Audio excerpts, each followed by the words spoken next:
Last எபிசோட்ல கேட்கப்பட்ட கேள்விக்கு சரியான பதில் சொல்லி இன்னைக்கு நம்ம எபிசோட்ல வின்னர்ஸ்ல வர போற அந்த நண்பர்கள் யார் யாருன்னு பார்க்கலாமா? Kumari from Sri Lanka, Ravi Rajashree, Geetha from Pammal, Parimala Devi, Shanthi Sudhan from Malaysia, Dhanshika from Sankaran Koil, Mahishalini Madurai, Rithik Magizhni from Theni, Mani Mahesh, Selvam Malar from Theni, Mary from Bangalore, Kokila Rangasamy from Sri Lanka, Sombana from Ambur. வாழ்த்துக்கள் நண்பர்களே. இதே மாதிரி உங்க பேர் நம்ம கிராமத்துக்கு வரலாம் ஆசைப்பட நீங்க பண்ணி இந்த வீடியோ முழுசா பாருங்க. ஸ்கிப் பண்ணாம கடைசியாக கேட்க கேள்விக்கு சரியான பதில் அனுப்புற முதல் 10 பேர் அடுத்த எபிசோட்ல வின்னர் லிஸ்ட்ல வரலாம். பதிலோட சேர்த்து உங்க பேரையும் ஊரே அனுப்புங்க. இன்னைக்கு எபிசோடுக்குள்ள போலாமா? அதுக்கு முன்னாடி சப்ஸ்கிரைப் பண்ணாம பார்த்தா சப்ஸ்கிரைப் பண்ணி பெல் பட்டனை கிளிக் பண்ணி வச்சுக்கோங்க. வாங்க போலாம். ஐயோ ஐயோ, என் மவன் வரேன்னா இன்னும் ஆளை காணுமே. எனக்கு ஊர்ல இருந்து என்னென்னலாம் வாங்கிட்டு வரானோ ஒன்னும் தெரியலையே. சுரேஷ் சீக்கிரம் வா, அந்த நெட்ட குக்கி வரதுக்குள்ள நம்ம பையன் வாங்கணும். இவ்வளவு நேரமா வரான். மொட்டச்சி இங்க என்னடி பண்ணிக்கிட்டு இருக்க? யோ, சுரேஷ் தான் வரானே, அதான் காத்துட்டு இருக்கேன். அவன் வர இன்னும் 1 மணி நேரம் ஆகும், அதுக்கே வாசல்ல நின்னுட்டு இருக்க. யோ, என் மவன் எனக்காக என்ன வாங்கிட்டு வந்தான்னு தெரியல, வந்தோடனே வாங்கி பாக்கணும்யா பையன், அதான். அடியே, மவன் வரானுங்கிற சந்தோஷம்லாம் இல்ல, வெளிநாட்டுல இருந்து என்ன வாங்கிட்டு வராங்கிறதுக்காக காத்துட்டு இருக்க பாரு. நீ எல்லாம் இந்த திரும்பவே இல்லடி. சும்மா இரியா, எனக்கு என்ன வாங்கிட்டு வரான், அவன் பொண்டாட்டிக்கு என்ன வாங்கிட்டு வரான்னு பாக்கணும்ல. எனக்கு கம்மியா வாங்கிட்டு வந்தா அவன் பொண்டாட்டிக்கு அதிகமா வாங்கிட்டு வந்தானா? கேண்டி, அவன் பொண்டாட்டிக்கு அவன் வாங்கி தரான், அதனால என்னடி? சொல்லுவையா சொல்லுவேன். நான் கஷ்டப்பட்டு என் மவனை கடனை உடனே வாங்கி வெளிநாட்டுக்கு அனுப்புனா எவ்வளோ ஒருத்தி எங்க இருந்தோ கட்டிக்கிட்டு வந்து அவ எல்லாத்தையும் வாங்கிக்குவாளா? சும்மா இரு, உனக்கு ஒன்றும் தெரியாது. சரி, என்னமோ பண்ணிக்கல. அவனுக்கு பிடிச்சதெல்லாம் சமைச்சியா இல்லையா? அதெல்லாம் அந்த நெட்ட கொக்கி பாத்துக்குவா, நீ சத்து சும்மா இரு. இதெல்லாம் அநியாயண்டி. அவனுக்கு பிடிச்சத சமைக்க சொன்னா அவன் பொட்டியில என்ன வாங்கிட்டு வரான்னு யோசிச்சுட்டு இருக்க பாரு. நீ எல்லாம் திருந்தவே மாட்டேன், என்னமோ பண்ணு. உனக்கு வேற வேலை இல்லையா? போ போ, அவளுக்கு என்ன வேணும்னு வாங்கி கொடு கடையில. ஆடு கோழி ஏதாவது சமைச்சு வை, என் மவன் வரான்ல. ஆமா ஆமா, வரான். அது எனக்கு தெரியாதா? நான் காலையில எல்லாத்தையும் எடுத்து கொடுத்துட்டேன், சமைக்கிறது தான் பாக்கி. யோ, அவனுக்கு ஆட்டு குடல்னா ரொம்ப பிடிக்கும், அதை போய் வாங்கிட்டு வா. குடலு தீந்துருச்சுட்டாடி, ஒரு குடல் தான் இருந்துச்சா, யாருக்கோ கொடுத்துட்டாராம். யோ, இந்த கடையில இல்லைன்னா என்ன, நம்ம ஊர்ல வேற இறைச்சி கடையே இல்லையா என்ன? போ போ, வேற எங்கேயா தேடி அழைச்சு பிடிச்சி வாங்கிட்டு வா. உனக்கு இருந்தாலும் இவ்வளவு குசும்பு ஆகாதுடி, நீ போய் வாங்கிட்டு வர வேண்டியதானே? யோ, வாய் பேசாம வாங்கிட்டு வாயா, போயா. இவெல்லாம் திருந்தவே மாட்டான். என்ன பொண்ணுண்டக்கா, சுரேஷ் வந்துட்டா? அப்படியா? இல்லடி, இன்னும் வரல. அவனுக்கு அதான் காத்து கிடக்குறேன். என்னமோ இப்போ வந்துருவேன் அப்ப வந்துருவேங்கிறான், இன்னும் காணோம். ஆமா, பிளெயின் பிடிச்சி வர வேணாமா? என்ன பக்கத்து பஸ் பிடிச்சா வர முடியும்? வருவான். அப்புறம் வெளிநாட்டுல இருந்து மவன் வரான், எவ்வளவு பணம் கொண்டு வர போறான், நகை வாங்கிட்டு வர போறான்னு ஆர்வமா இருக்கியோ? நீ ஒண்ணு பணம் நகைக்கு போயிட்ட. அவன் சென்ட் பாட்டில் வாங்கிட்டு பெரிய விஷயம், நீ வேற. ஏன்க்கா அதெல்லாம் வாங்கிட்டு வருவான். ஏதாவது வாங்கிட்டு வந்தா கொடுக்கா. என் பேத்திக்கு வெளிநாடு சாக்லேட்னா ரொம்ப பிடிக்கும். சாக்லேட் எது வாங்கிட்டு வந்தா கொடு. வாங்கிட்டு வந்தா கொடுக்குறேன்டி, வந்தா கொடுக்குறேன், சரியா? ஏக்கா அப்படியே அந்த வெளிநாட்டுல இருந்து யார் வந்தாலும் தைலம் வாங்கிட்டு வருவாங்களே, அதுவும் ஒண்ணு கொடுக்கா. மூட்டு வலியா இருக்குக்கா. இவளுக்கு வேற வேலை இல்ல. எவனாவது ஒருத்தன் வெளிநாட்டுல இருந்து வரமாட்டானா, ஓசில எதுவும் கிடைக்காதான்னு அலையிறாளுக. ஒருத்தன் வந்துடக்கூடாதே. சரிடி, வந்தா சொல்றேன், நீ போ. சரிக்கா, அப்ப நான் வரேன். என்ன வாசனையா இருக்கு, கறிச்சோரா? சரி, இன்னைக்கு அக்கா வீட்டுல ஒரே கமகமா தான். ஆமா, என் மகன் வரான்ல, அதனாலதான். சரிக்கா, நான் அப்புறமா வரேன். சுரேஷ் வந்தோன்னு கேட்டேன்னு சொல்லுங்க. இருக்கும்போது எவ்வளவு கண்டுக்க மாட்டாளுக. இப்ப வெளிநாடு போயிட்டு வந்தோன்னு எப்ப வந்த, நல்லா இருக்கியான்னு நல்லா விசாரிப்பாளுக. எல்லாம் காசுக்கு பிடிச்சவளுக. இதுல வேற தைலம் இருக்கா, முட்டாய் இருக்கான்னு அலையிறாளுக. சுரேச்சு, எப்பதான் வருவியோ? எம்புட்டு நேரம் காத்து கிடக்குறது? இங்க திண்ணையில உட்காருவோம். பொண்டாட்டிக்கு மட்டும் ஏதாவது ஸ்பெஷலா வாங்கிட்டு வரட்டும், அப்ப இருக்கு அவனுக்கு. பாப்போம் அவனுக்கு அம்மா முக்கியமா பொண்டாட்டி முக்கியம்னு பார்க்கத்தானே போறேன்.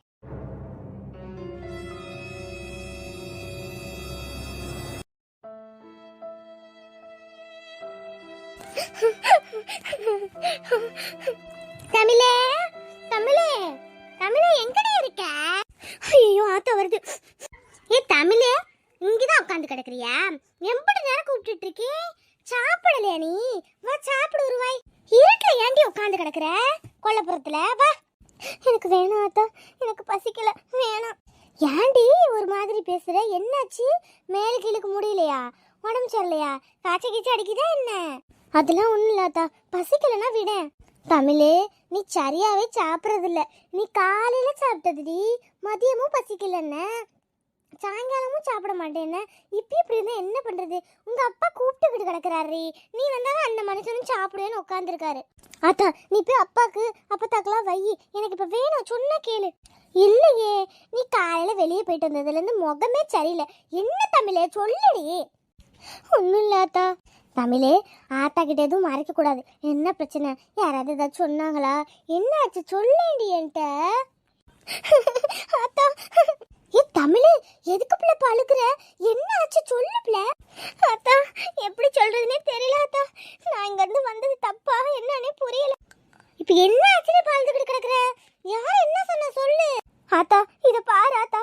என்ன இது? சங்கிலி மாதிரி இருக்கு. சங்கிலி தான். ஆமா ஆத்தா, இத வாங்கி பாரு.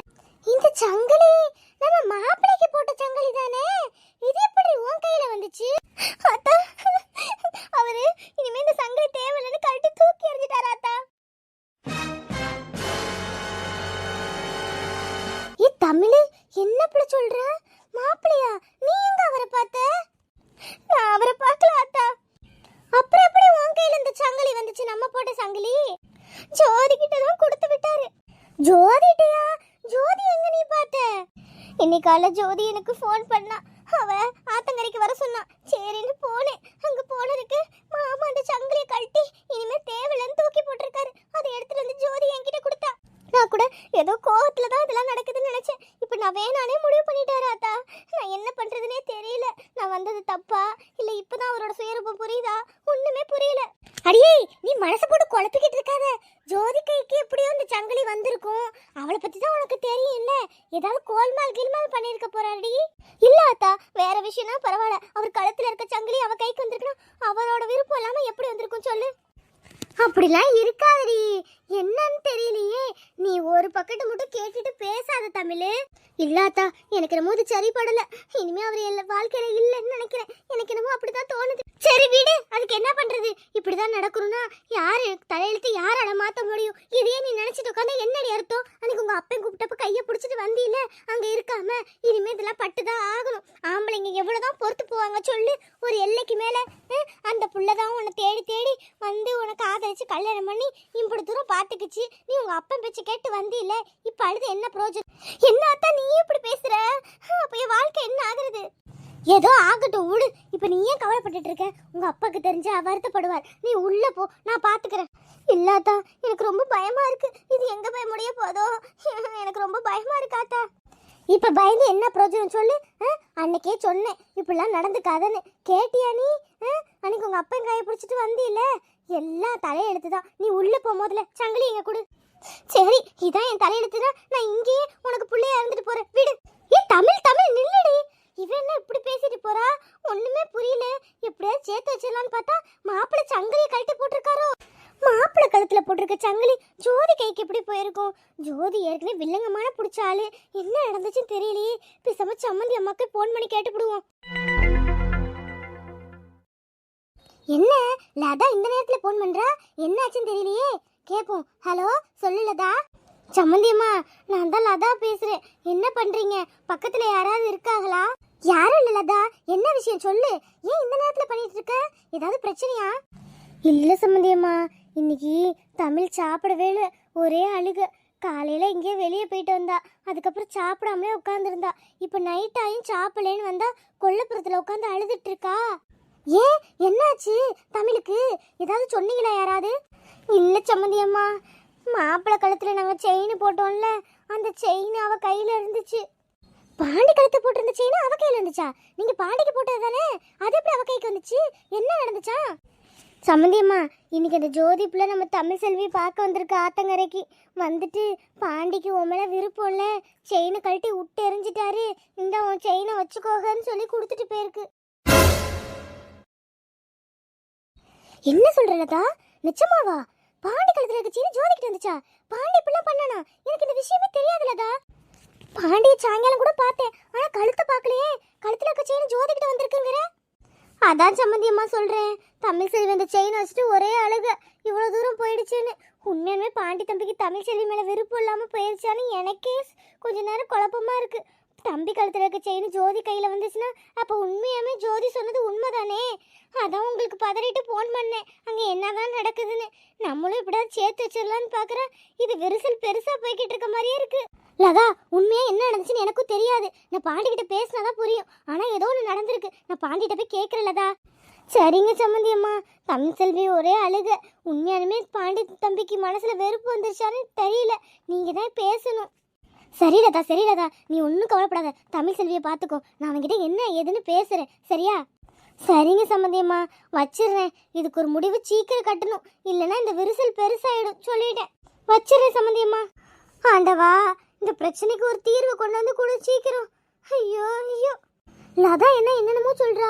ஜோதி போய் தமிழை பார்த்துருக்காளாம். செயினை கழட்டி இவன் கொடுத்துருக்கான் ஜோதி கிட்ட. என்ன ஏதுன்னு தெரியலையே. நம்ம பாண்டிகிட்ட போய் கேட்போம். பாண்டி பாண்டி, மேல ரூம்ல தானே இருக்கான், இன்னைக்கு என்ன ஏதுன்னு கேட்டுருவோம்.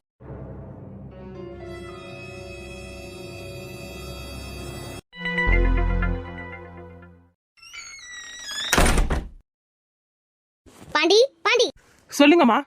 பாண்டி உன் கழுத்துல போட்டிருந்த செயின் எங்க? அது வந்து தெரியலம்மா. போய் சொல்லாத பாண்டி, உன் கழுத்துல போட்டிருந்த செயின் எங்க? தமிழ் செல்விட்ட இருக்குமா? அது எப்படி பாண்டி தமிழ் செல்விகிட்ட போகும்? நீ கொண்டு கொடுத்தியா? நான் இல்லம்மா. அப்புறம் எப்படி பாண்டி தமிழ் செல்விகிட்ட போகும்? ஜோதி கிட்ட இருந்து தமிழ் செல்வி வாங்கிட்டாமா. ஜோதி கிட்ட இருந்து தமிழ் செல்வி வாங்கிட்டாளா? ஜோதி கேக்கு எப்படி போச்சு? குழப்பமா சொல்லு. கழுத்துல போட்டிருந்த சங்கிலி எப்படி அங்க போச்சு? அது ஒண்ணும் இல்லம்மா. ஜோதி நான் வருத்தப்படுறத பார்த்து நான் தமிழ் செல்விட்ட போய் பேசுறேன், உங்க 2 பேத்தையும் சேர்த்து வைக்கிறேன்னு சொல்லி போனாமா. ஜோதியா? அவ எதுக்கு போறா? எதுக்கு இதெல்லாம் வேலை? இல்லம்மா, அவ ரொம்ப மாறிட்டாமா ஜோதி. நான் கஷ்டப்படுறத பார்த்துட்டு மாமா நான் தமிழ் செல்விட்ட எடுத்து புரிய வைக்கிறேன்னு சொன்னாமா. அதுக்கு எதுக்குடா சங்கிலியை வாங்கிட்டு போனா?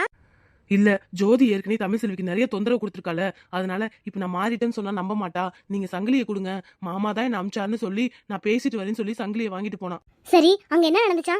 ஆனா அம்மா, தமிழ் செல்வி நம்ம நினைக்கிற மாதிரி மாறிட்டாமா. இப்ப அவங்க அப்பா தான் முக்கியங்கிற மாதிரி மாறிட்டா. ஜோதி ரொம்ப அசிங்கப்படுத்தி இது எங்க வீட்டுல போட்ட செயின், எங்களுக்கு வேணும்னு சொல்லி புடுங்கி ஜோதியும் அடிச்சிருக்காமா. என்னடா சொல்ற பாண்டி? ஆமாமா, நீ சொல்றதுல நெசந்தானா? நிசந்தாமா. ஜோதி பாவம் கண்ணெல்லாம் செவந்து போய் வந்தா. அது என்கிட்ட கூட சொல்லல, நான் தான் பார்த்தேன். அது மட்டும் இல்லாம தமிழ் செல்வி அந்த செயினே புடுங்கிட்டாலாமா. ஏன் தமிழ் செல்வி இப்படிலாம் நடந்துக்கிறான்னு எனக்கு புரியல. எனக்கு ரொம்ப பயமா இருக்குமா. இவன் இப்படி சொல்றான், ஆனா லதா வேற மாதிரி சொல்றாளே. பாண்டி தான் செயினை தூக்கி இருந்ததா சொல்றா. இங்க என்ன நடக்குது? உண்மை என்ன நடந்துச்சுன்னு தெரியலையே. பாண்டி, தமிழ் மேல இருக்க கோவத்துல நீ செயின் எதுவும் கழட்டி எறியலையே. ஏமா, தமிழ் செல்வி மேல எனக்கு வருத்தம் தான் இருக்கு. அதுக்காக அவ வேணான்னு நான் நினைக்கவே இல்லையேமா. இவன் இப்படி சொல்றான், அப்ப இந்த செயின் எப்படி போச்சு? அப்ப தமிழ் செல்வி பண்ணது தப்பா, இவன் பண்ணது தப்பா, இல்ல இந்த ஜோதி பண்ணது தப்பா? எனக்கு ஒண்ணுமே புரியலமா. மனசெல்லாம் கஷ்டமா இருக்கு, என்ன நடக்குதுன்னே தெரியல. இதுக்காக தான் நான் தமிழ் செல்வி இந்த வீட்டுக்கு கூட்டு வந்தனா. இங்க பாரு பாண்டி, யார் மேல என்ன தப்பு சொல்றதுன்னே தெரியல. என்னென்னமோ நடந்துட்டு இருக்கு நம்ம கையை மீறி. அப்படிதான் சொல்லுவேன். நீயும் கொஞ்சம் கோவத்தை குறைச்சு நீயும் தமிழ் செல்வி நேரடியா பேசிட்டா இந்த பிரச்சனையே இல்ல. இல்லம்மா, நான் செயினை கொடுத்து விட்டுருக்கேன் தெரிஞ்சு அவ எப்படி பண்ணிருக்கா பாருங்களேன். அவளுக்கு புரியவே இல்ல என்னோட அன்பு பாசம். டேய், அங்க என்ன நடந்துச்சுன்னு தெரியாம நீ ஏன்டா இப்படி பேசிட்டு இருக்க? அவ மேல கோவமா? இல்லம்மா, ஜோதி சொல்றது உண்மைதான். அவ அடி வாங்கினது கூட என்கிட்ட மறைச்சிட்டா தெரியுமா. முன்ன மாதிரி கிடையாது ஜோதி. தமிழ் செல்வி தான் என் மேல இருக்க கோவத்தை ஜோதி மேல காட்டிட்டா. இங்க பாரு பாண்டி, புருஷன் முன்னாடினா 1000 பிரச்சனை தான் வரும். அதுக்கு அவங்க மூணாம் மனுஷங்களை தேடக்கூடாது. அவங்களுக்குள்ளேயே பேசிக்கிட்டா அந்த பிரச்சனை சீக்கிரம் தீர்ந்துருப்பா. இல்லம்மா, அவ வேற ஏதோ எண்ணத்துல இருக்கா. நான் இப்ப கூப்பிட்டாலும் அவ வரமாட்டா. அவங்க வீட்டுல வேற நகையை திருடிட்டோன்னு ஒரு பட்டத்தை வேற கட்டியிருக்கோம் நம்ம. அதனால கண்டிப்பா அவ வரமாட்டா. பாண்டி, இதுக்கெல்லாம் முக்கிய காரணம் அந்த நகை தான். அந்த நகை எப்படி அவங்க பைக்கு போச்சுன்னு கண்டுபிடிக்கணும். அது தெரியற வரைக்கும் இதுக்கு முடிவே கிடையாது. அதுக்கு நடுவில் நீ தமிழ் செல்வி எதுவும் தப்பா நினைச்சிட்டு இருக்காது. அப்படிதான் சொல்லுவேன். தாலி கட்டிட்ட, ஒரு தடவைக்கு 2 தடவை கட்டிட்ட. அவ தான் இந்த ஜென்மத்துல உன் பொண்டாட்டி. அதை என்னைக்கும் மறந்துடாத. அம்மா, நான் எங்க மறந்தேன்? அவ தான் மறந்துட்டு செயினை வாங்கிட்டு போயிருக்கா. மூணாம் மனுஷங்களை உள்ள நினைச்சா புருஷ முண்டாட்டிக்கு இப்படிதான் பிரிவு வரும். இனிமே எது பேசினாலும் நீ நேரடியா பேசு. அப்படிதான் சொல்லுவேன். நீ சாப்பிடவா முதல்ல? எனக்கு பசி இல்லம்மா, நீங்க போய் சாப்பிடுங்க. இப்படியே சொல்லிட்டு இருங்க. இதுக்கெல்லாம் என்னைக்குதான் முடிவு வரப்போதோ என்னமோ பண்ணு. தமிழே, நீ ரொம்ப மாறிட்ட. இந்த பாண்டி மாமா உன் கண்ணுக்கே தெரியல. பரவாயில்ல, இருக்கட்டும். ஆனா நான் உன்னை என்னைக்கும் மறக்க மாட்டேன்.